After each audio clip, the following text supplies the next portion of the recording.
문화의 비유가 되겠습니다. 특성 없죠? 없는 교굴에서 이 열문화에 대한 비유가 우리가 잘 알고 있는 마태복음에 나타나고 있는 달란트 비유하고 거의 흡사하다, 이렇게 비슷하다 이렇게 봐도 되는데, 조금 이 상황 내용은 조금 좀 달라요. 그래서 여러분들이 달란트 비유 말씀을 생각해 보면서 문화의 비유도 같이 이렇게 좀 보시면 도움이 되지 않을까 이렇게 생각됩니다. 아마 이 동일한 거의 비슷한 비유이기 때문에 시간이 많이 걸리지는 않을 것 같아요. 절수는 엄청 길죠. 그래서 걱정이 상당히 되죠. 늦게 끝날 것 같아서. 걱정은 말 구유에 갖다 놓으면 될 것 같아요. 11절에 보니까 그들이 이 말씀을 듣고 있을 때에, 그래요. 이 말씀을 듣고 있을 때라는 얘기는 삭개오 사건 얘기예요. 우리가 10절까지가 삭개오에 대한 말씀이었잖아요. 그 말씀을 듣고 있을 때에 예수님과 삭개오와의 이야기가 오고 가고 대화가 있었는데 그거를 말하는 겁니다. 비유를 더하여 말씀하시니 이는 자기가 예루살렘에 가까이 오셨고 그들은 하나님의 나라가 당장에 나타날 줄로 생각함이더라 그래요. 무슨 얘기냐면 예수님이 이 문화의 비유를 하게 된 이유예요. 그러니까 삭개오의 사건을 통해서 예수님이 삭개오 집에 구원이 오늘 너희 집에 임한다는 말씀을 했거든요. 구원이 임한다는 말씀을 했다는 얘기예요. 이것은 하나님밖에 할 수 없는 표현이거든요. 그런데 나사렛 예수라는 선생이 그 얘기를 하는 거예요. 이 얘기를 주변 사람, 많은 사람이 다 들었어요. 그리고 나서 예수님이 사람들의 마음을 보니까 이 사람들이 오해하고 있는 것 같은 거예요. 그 말이 어디 나오냐면 11절 생각함이더라라는 단어가 번역이 됐어요. 도케오라는 단어거든요. 이 도케오라는 단어는 무슨 뜻이냐면 틀린 의식이에요. 잘못된 의식. 생각을 하고 있는데 틀린 걸 생각하고 있다라고 말할 때 도케오라는 단어를 썼다는 거죠. 그러니까 종합해 보면 예수님 지금 주변에 있는 사람들이 예수님에 대해서 틀린 생각을 갖고 있다라는 얘기예요. 그럼 뭐가 틀린 생각이냐? 내가 예루살렘에 들어가면 당장 이스라엘의 왕이 돼갖고 나라를 다스릴 거라고 사람들이 생각하고 있다는 얘기예요. 그런데 예수님은 그 생각 없거든요. 예수님은 육적인 이스라엘을 다스리는 왕으로 오신 게 아니고 영적인 이스라엘을 다스리기에 오셨거든요. 죄인을 구원하고 하나님 나라를 이루려고 오신 거지 이스라엘의 왕이 돼서 다스리려고 온 건 아니란 말이에요.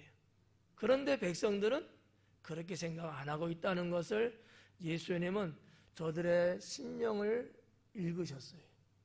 그래서 안 되겠다. 이들이 뭔가 틀린 생각하고 있거나, 근데 뭐 사람은 틀린 생각할 수도 있잖아요. 제가 강의하고 설교하는데 성도 여러분 중에서는 틀린 생각하고 있을 수 있거든요. 난 그렇게 봐. 난 분명히 이런 의미로 메시지를 전했는데 다 듣는 사람은 다 자기 입장에서 생각한단 말이에요. 그 중에는 틀린 생각들이 분명히 있어요. 그래갖고 나가서 엄하게 생활하고 딴짓 하는 경우들도 있거든요. 근데 우리야 뭐 그래도 그냥 조금 미스나는 정도인데 예수님이 이스라엘 왕이 돼서 할 거라고 잔뜩 기대하고 성까지 따라 들어가고 성 안에서도 호산나 찬송하리다 다윗의 자손이여 막 이렇게 엄청나게 떠벌리고 있는데 정작 예수님은 왕이 아니신 거예요. 이럴 때 무슨 일이 발생할까? 폭동이 일어나는 거죠. 예수님이 이 땅에 오신 목적의 근본적인 것들은 다 훼손돼 버리고 오히려 반대적인 역으로 효과가 나타난다는 거죠. 이게 이제 문제거든요. 이 국가로 보면 그런 거 있지 않겠어요? 어느 국민의 지지도가 높고 국민들로부터 환호를 받고 어떤 저명 인사가 국가가 어려울 때 큰일을 해서 나라를 좀 구한다 이렇게 했을 때 다 그러면 그 사람이 대통령 될 거라고 생각하잖아요. 그럼 우리나라 잘 다스릴 거라고 또 생각하겠죠? 그래서 지지를 엄청 했어요. 막 그냥 카포레이트를 그냥 하듯이 막 쫙 했단 말이죠. 근데 그 사람의 단상에서 딱 하는 얘기가 저는 대통령이 되려고 하지 않았습니다. 평범한 국민으로 저는 살 겁니다. 딱 이렇게 해버리면 이 열화가 갑자기 그냥 냉각이 확 되면서 균열이 쫙 간다는 거죠. 이렇게까지 이야기했는데도 못 알아듣으면 난 모르겠어. 여러분 막 뜨거운 그 불로 지펴가 막 뜨거운 용기 쇠든 뭐든 거기다가 갑자기 찬물을 쫙 던져버리면 어떻게 돼요? 치글에 깨져버려. 쫙 금이 가버려요. 그럼 그거를 못 쓰잖아요. 그런 거예요. 그러니까 이 11절은 아무것도 아닌 것 같지만 당시에 이스라엘 백성들의 생각이 뭔지를 알게 하고 이런 것들에 예수님은 그게 아니다라고 하는 것을 분명하게 쐐기를 받고 있는 내용이 이 문화의 비유다라고 하는 얘기죠. 하여튼 그래. 이 정도 했으니까 귀 있는 사람은 들을 거고 귀를 놔두고 온 사람은 못 들을 거고 자, 그래서 이제 12절부터 이제 비유의 말씀입니다. 이르시되 어떤 귀인이 왕위를 받아 가지고 오려면 먼 나라로 갈 때에 어떤 귀인이 왕위를 받아 가지고 오려고 먼 나라로 갔다는 거예요. 아직은 안 갔는데 가려고 하는 거야. 비유입니다. 비유인데 그런다는 거야. 여기서 말하는 이 귀인은 정말 귀인이에요. 귀족의 사람이에요.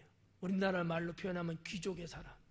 뭔가 명가의 가정에서 태어나서 자라가지고 서울의 스카이 대학을 나오고 스카이 대학은 없어요.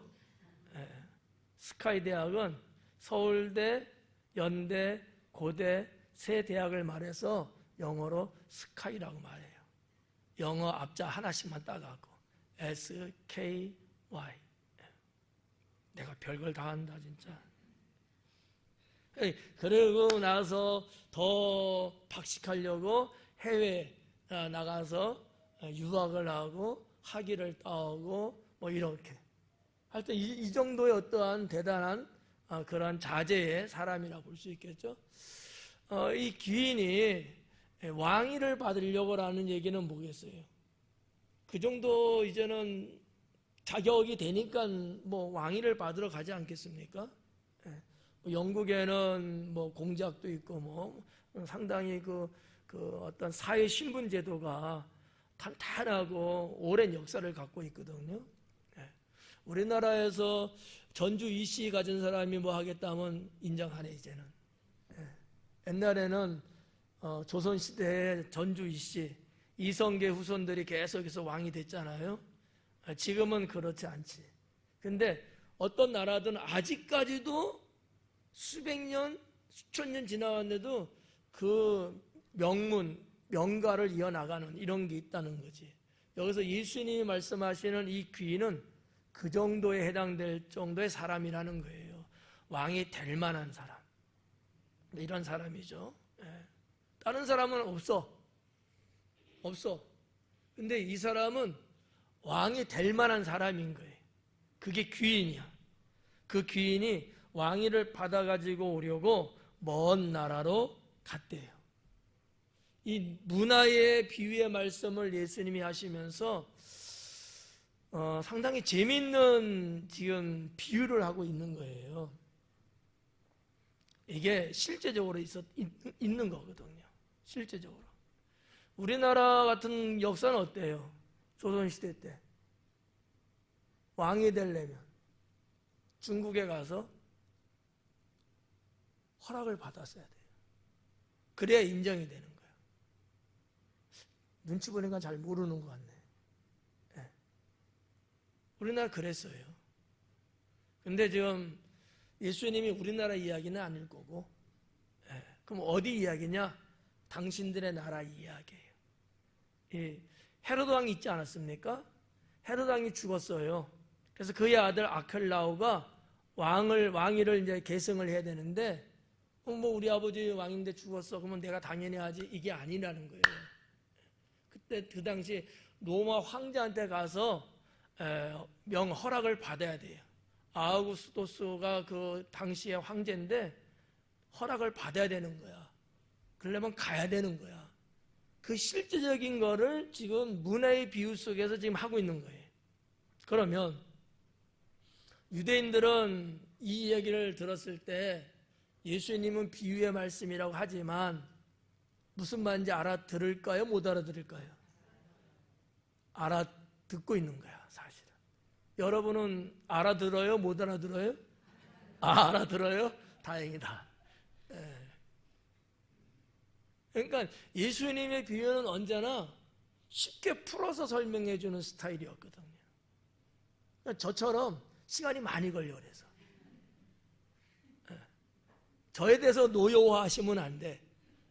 모르니까 알게 하려고 하는 거야. 알게 하려고. 그렇잖아요. 뭐 이런 설명 제가 굳이 안 한다 한들 여러분들이 뭐 저를 뭐 야단을 치겠어요. 그렇잖아.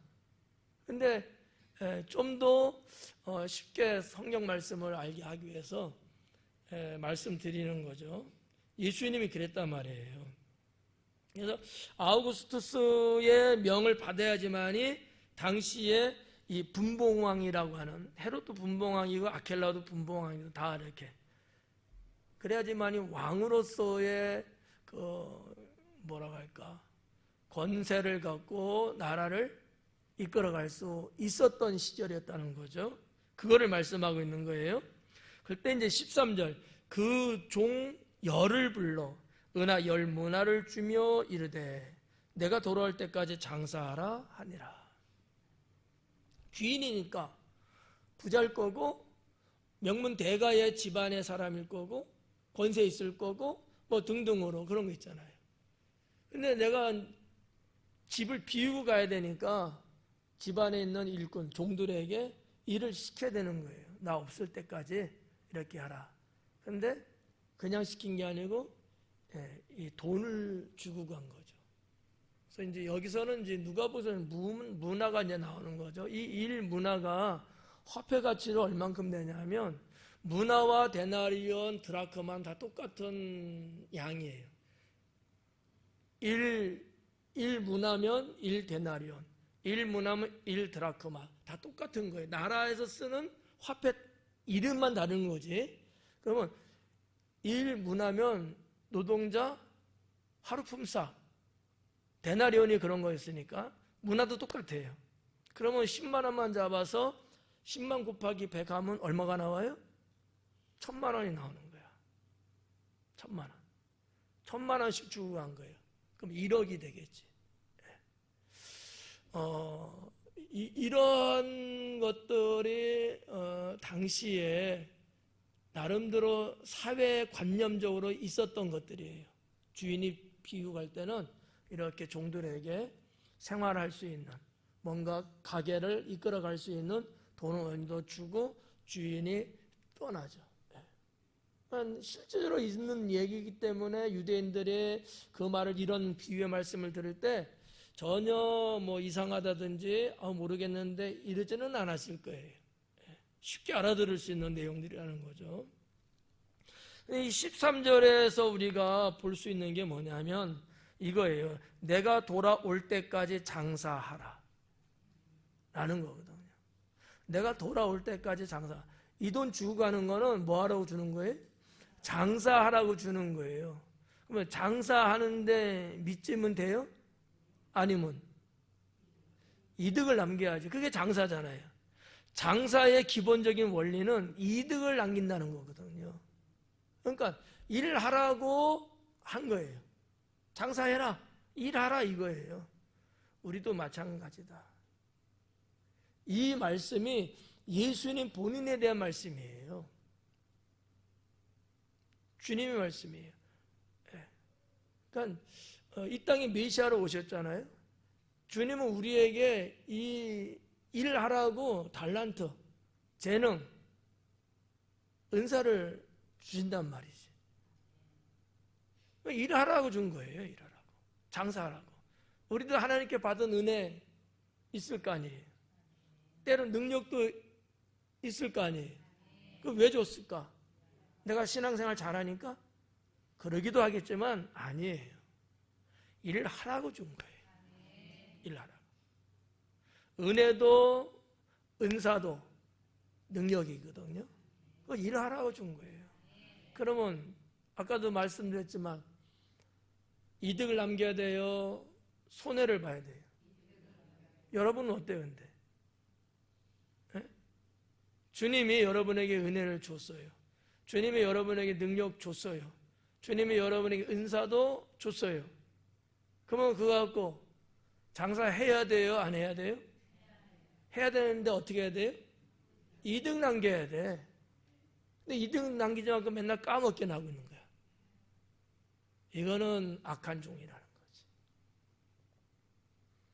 다시 주님이 돌아오시잖아요. 여기 귀인이 왕위를 받고 돌아오잖아요. 그러면 결산할 것 아니겠어요? 이 말씀이 똑같아. 그런 건 다. 네. 내놓는 게 있어야 돼. 내놓는 게. 그러니까 단순한 비유의 말씀이 아니고 더군다나 이 말씀은 예수님 자신에 대한 말씀이고 예수님의 자녀라고 하는, 종이라고 하는, 성도라고 하는 우리들, 문화를 받은 우리들 어떻게 해야 되냐? 세상에서 하나님 나라 주인을 위해서 장사해서 임은 남기라는 거예요. 그러지 못하고 살면 악한 종이다 라는 거죠. 자, 그래서 13절에 장사하라, 이게 중요한 거예요. 사실은 여러분이 이거는 꼭 기억해야 합니다. 오셔서 하나님 보좌 우편으로 가셨잖아요. 오신단 말이에요. 오신다고.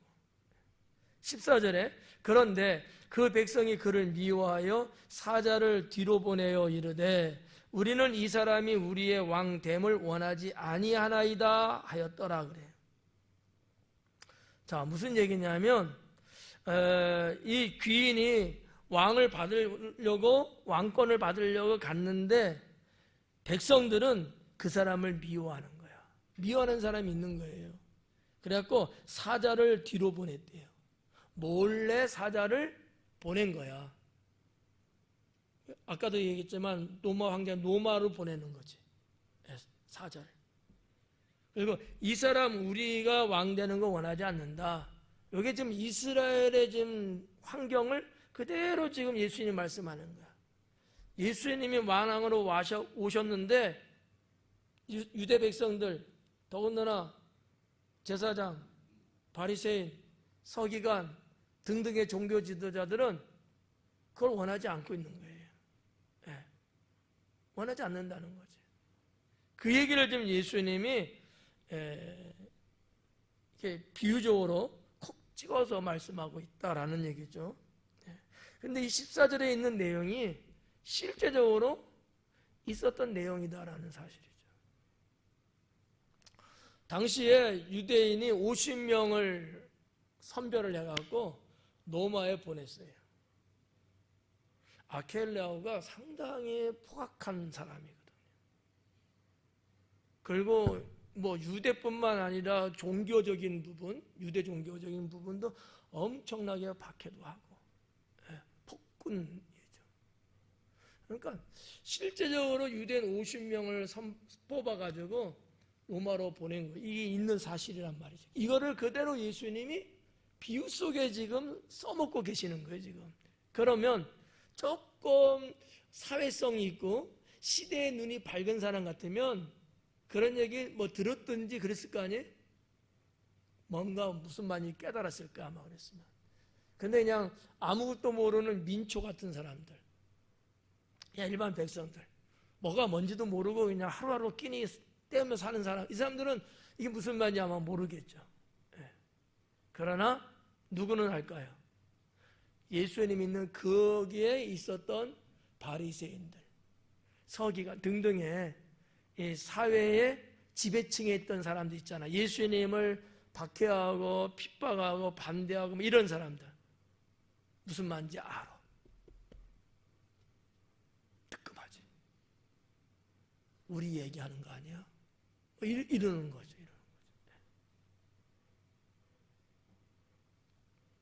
그런 내용이에요.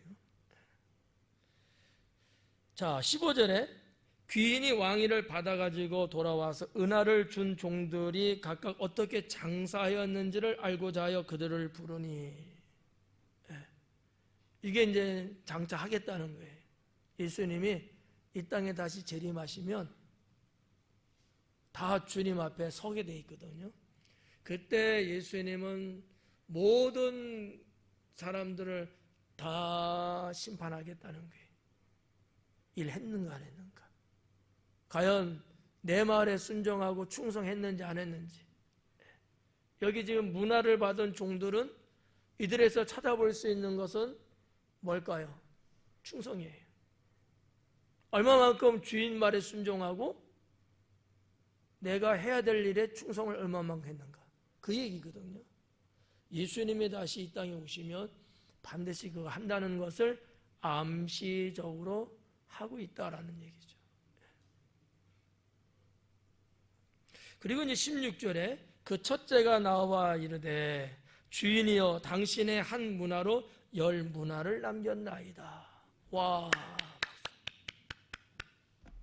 10배를 남겼대요. 대단한 거 아니에요? 여러분은 몇 배? 마이너스 10은 아니죠. 이 종 봐봐요. 10배를, 10배. 이게 쉬운 게 아니에요. 그러면 1000만 원 갖고 시작했는데 1억이 된 거야. 엄청난 거죠. 잘한 거야. 나도 이런 사람이 있으면 좋겠다. 사역을 딱 위임을 했는데 이렇게 사역을 잘해서 10배를 남기는 우리 교회 일꾼들이 좀 많았으면 좋겠다. 부담돼요? 부담 가지셔야 돼요. 나쁜 건 아니잖아요. 좋은 거죠. 그래서 이제 10문화 남겼다 알고 17절에 주인이 이르되 뭐라 그래요? 잘하였다. 잘했대잖아요. 잘했대. 세 가지 칭찬이 나와요. 여기서 잘했다. 두 번째는 착한 종아. 잘했다고 칭찬해주고 착한 종이라고 인정해주는 거예요. 이 정도면 뭐 된 거 아니에요? 수고했습니다. 정말 선한 일꾼입니다. 이런 이야기를 주인으로부터 듣는 거야. 우리 하나님께로부터 듣는 거예요. 여러분 얼마나 좋습니까? 근데 세 번째가 뭐예요? 지극히 작은 것에 충성했다는 거죠. 충성했대요. 그러니까 충성하지 않고서는 이런 이문을 남길 수가 없겠죠. 아마 이 종은 기록상은 없지만 장사를 잘하려고 엄청나게 부지런했을 거고 지혜롭게 했을 것 같아요. 부지런하지 못하면 장사를 잘할 수가 없어요. 그 영어에도 이런 이야기가 있어요. 일찍 일어나는 새가 먹이를 먹을 수 있다라는 거죠. 그런 영어 영작의 그런 문장이 있어요. 근데 이건 상당히 유명한 말이거든요. 부지런을 말하는 거죠. 부지런한 자가 장사도 잘하고, 부지런한 자가 인생도 잘 살고, 부지런한 자가 뭐든지 잘해. 그래서 성경 잠언에도 보면 부지런과 게으름에 대한 말씀이 나오잖아요. 게으른 자여 어디 가서 배워라? 개미에게 가서 배워라. 개미가 부지런하거든요. 뭐 그런 거. 그래서 우리 뭐 동화에도 뭐 배짱이 얘기 나오잖아요. 게으르죠. 맨날 놀고만 먹고, 유흥이나 즐기고. 이런 유형의 사람은 그 사회에 존재의 의미가 없는 거예요. 깎아먹는 사람. 다른 동료들이 모아놓은 재산을 깎아먹는 사람이거든. 부지런한 사람은 재산을 증식하는 사람.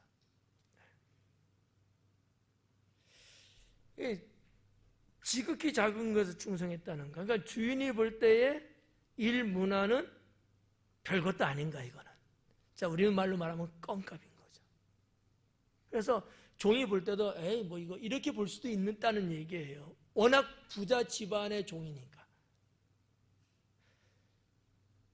뭐 우리 집에 있는 종 같으면 막 이랬을 것 같아. 1,000,000원이.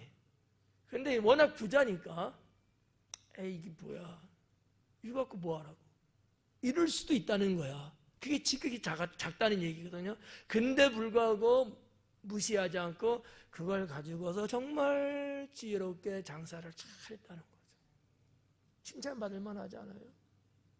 성도들도 보면 알아요. 작은 거 이렇게 이거 좀 해야 되지 않을까요? 하고 하면은 우습게 여기는 사람이 있고, 어떤 사람은 그걸 귀하게 여기고 최선을 다하는 사람이 있어요. 그런 말이 있어요. 진정한 사람은 일을 시켜보면 한다 라는 얘기죠. 진정한 사람. 주일날 그런 얘기했죠. 전심 뭐 이런 거, 그죠? 저도 사람을 이렇게 할 때 그냥 뭐 설교를 잘하네 이런 거 안 시켜요. 예를 들어서 사반 하면서 저 좀 파야 되는데 좀 어떻게 해봐요. 그 사반 딱 줘. 그러면 정말 찐내 일꾼은요 해요. 잘해. 그런데 그러지 않는 사람은 에이 이거 나중에 하지 뭐 삽 저쪽에 갖다 놓고 엄한 짓 해. 지금 하라고 준 건데 안 하는 거죠. 이 사람은 일꾼으로는 틀렸다. 그렇게 저는 스펙 같은 거 안 보거든. 사람 볼 때. 스펙 보면요 못 배운 사람은 다 잘려요. 그렇잖아. 그지만 훌륭한 일꾼들도 그 중에 많이 있어요. 발견할 수가 없어. 그러면. 그러니까 진짜 일하는 사람인지 아니면 일하는 척만 하는 사람인지 아예 일을 안 하는 사람인지는 일을 시켜보면 알아. 직분을 임명해 보면 알고 직책을 맡겨보면 알아요. 맡아서도 일 안 하는 사람들. 에이 뭐 이거 뭐 해야 되나, 뭐 할 것도 없는데.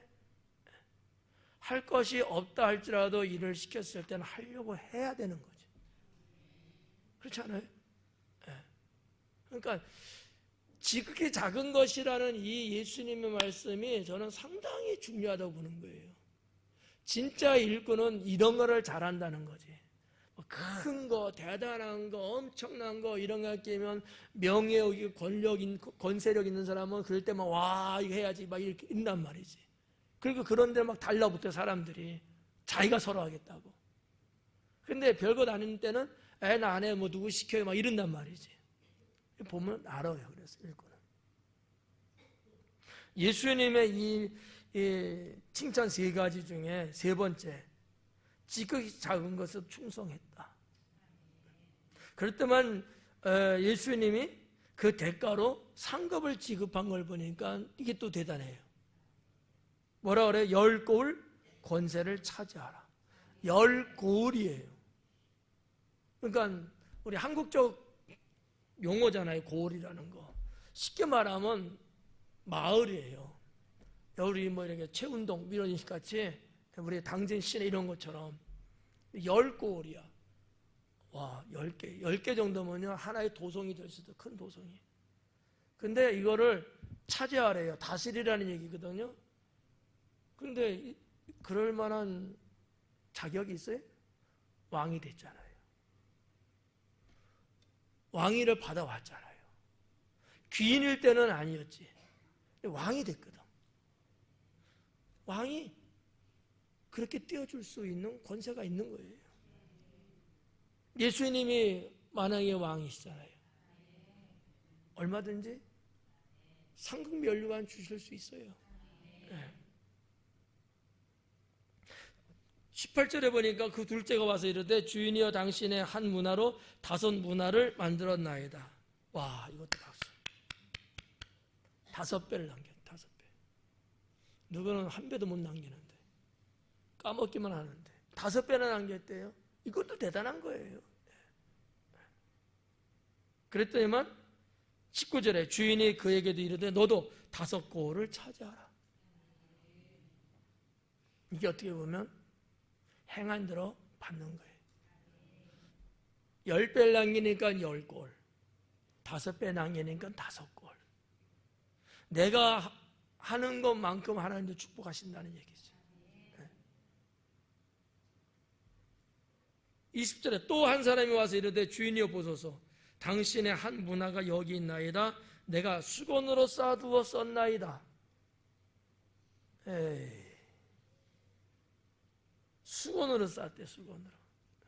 땅속에 감췄다 그랬지. 달란트는 이 문화의 때는 수건으로 쌌대. 이게 더 위험해. 이거 수건으로 싸는데 이거 누가 가져갈 수도 있고, 아니면 쓰레기로 처분할 수도 있는데 그러면 없어지는 거잖아.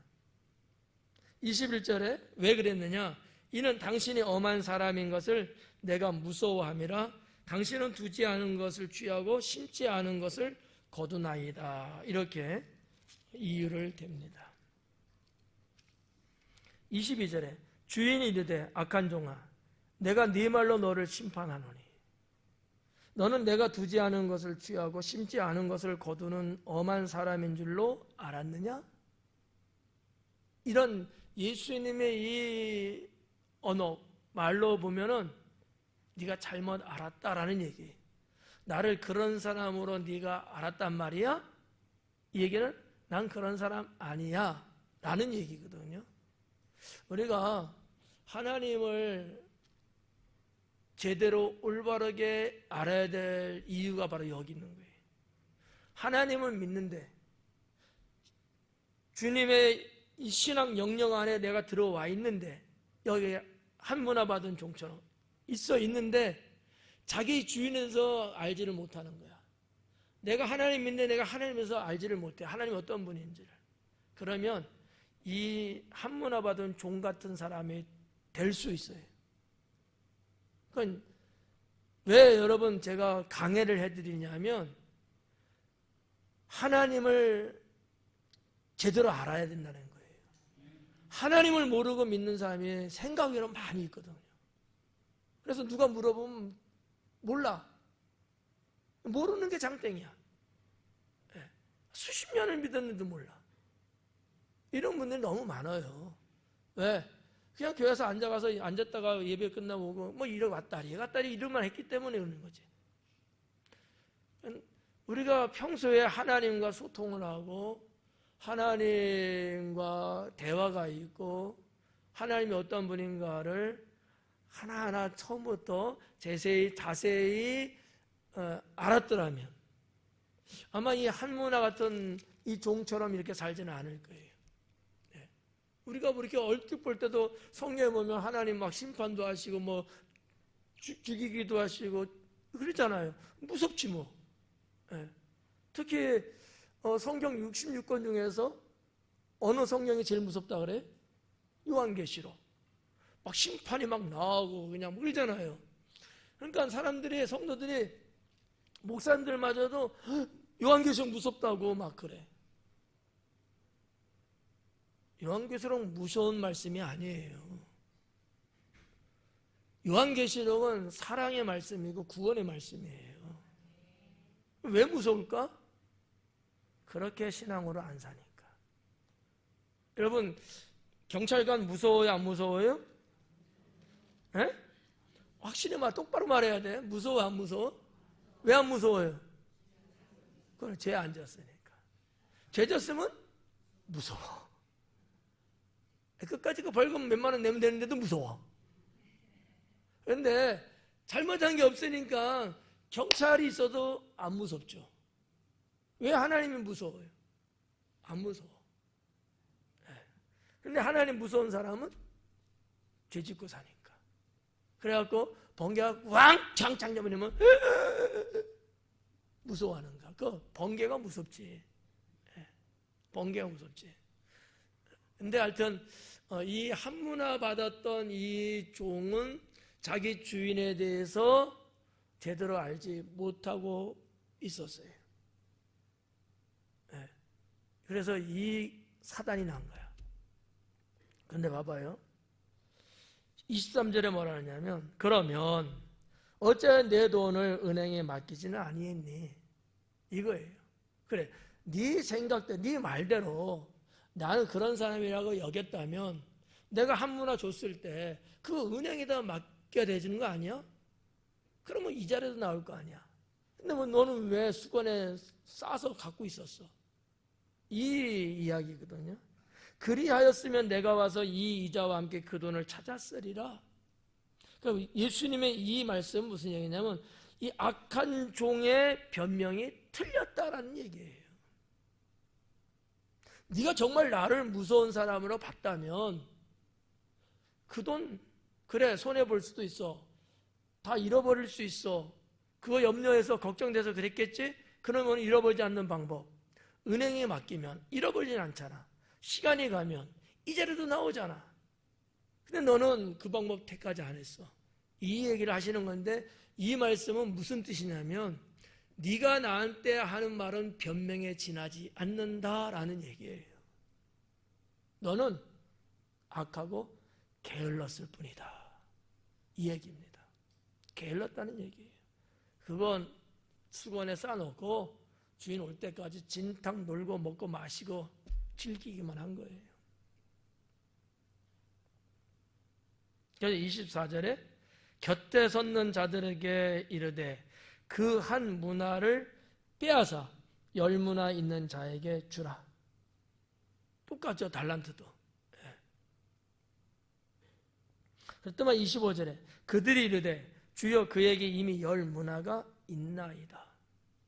10문화 있는데 또 줘요? 뭐 이런 얘기겠지. 어떤 사람이 이런 말 할까? 일하지도 않고 받지도 못하는 사람이. 근데 주인의 생각은 다른 거죠. 충성하고 얼마나 이뻐요. 그래서 주인이 뭐라 그래? 26절에 주인이 이르되 내가 너희에게 말하노니 무릇 있는 자는 받겠고 없는 자는 그 있는 것도 빼앗기리라. 이 말씀을 곰곰이 한번 살펴봤어요. 이런 의미일 수 있어요. 하나님께 받은 축복이 있는 자는 또 축복을 받을 수 있고 하나님께 축복을 받지 못하는 자는 못 받는다는 거죠. 그럼 왜 하나님께 축복을 받았을까? 그 사람은 충성했기 때문이죠. 그럼 결론적으로 충성을 한 자는 줬어도 또 준다는 얘기야. 근데 순종하지 않고 충성 안 한 사람은 주기는커녕 있는 것도 뺏어오겠다는 거예요.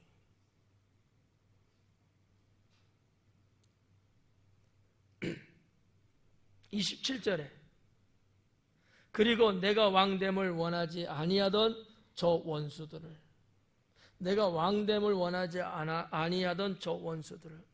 이거는 지금 현장감이 있는 얘기예요. 그들이 누구예요? 저 원수들. 제사장, 바리새인, 서기관 이런 사람들. 예수님이 왕이라고 하는 사실을 싫어하고 메시아는 뭐 둘째치고 그들을 이리로 끌어다가 내 앞에서 죽이라 하였느니라. 이제 왕이 된 귀인이 이제 이른다는 얘기를 말씀하고 있는 건데 그 원수들 끌어다가 죽이라는 거예요. 이게 왕의 권세예요. 아까도 10골, 5골 줬잖아요. 이것도 왕의 권세고. 이런 악한 종, 이런 자는 생명의 가치가 없기 때문에 죽여라 라고 할 수 있는 것도 당시에 왕의 권세였다라는 사실이죠. 마지막 날 심판이에요. 지옥에 보내는. 그래서 이 문화의 이 비유는 우리가 달란트 비유 속에서 흡사하게 본 거지만 앞부분 내용은 달란트 비유 속에 없는 내용들이거든요. 그래서 이제 당시에 유대 사회에 있었던 이야기를 문화 속에 집어여서 예수님의 메시아됨, 예수님의 왕되심을 지금 시사하는, 당시 사람들에게 암시적으로 이야기하시는 그런 내용으로 구성이 됐다고 볼 수가 있겠습니다. 기도하겠습니다.